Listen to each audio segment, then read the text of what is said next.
andrewsakes.com, raising the bar. Today we're going to be looking at the football jackknife. I'll show you how to do one.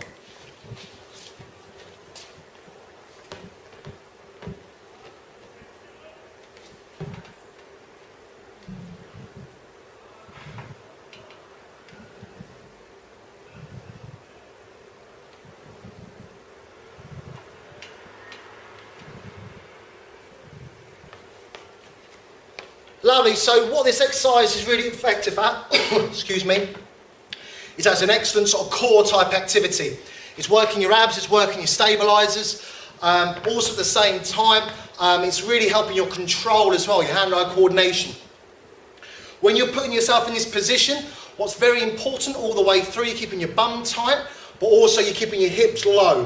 What a lot of people generally do when they're doing the jackknife is basically they start bringing their hips up. So they're sort of like this, and they're bringing it in like so. That starts bringing a lot of force going through your wrists. Also means you're not really engaged, it's basically not as effective as it could be as an activity. Bum tight, hips low. Now another thing which is quite important is when you're on the ball, it's basically about your foot placement. Now basically at this point here, if your foot is on the ball like so, and you're coming backwards and forwards, then that's quite stable. So that's quite like a beginner type level.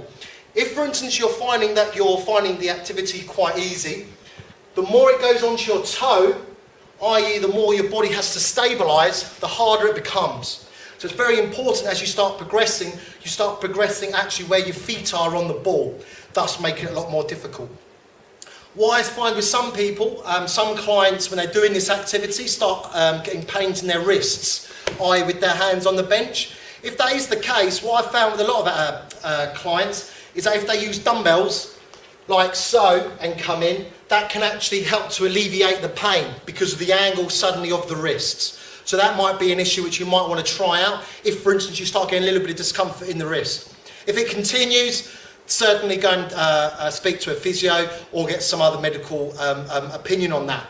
So just to show again, before you do the activity, you get yourself nice and stable, nice and wide, on our toes, chins in, eyes down, bum tight, coming in, hips low, and we're focusing on control all the way through. That's an excellent core activity. andrewsakes.com, raising the bar.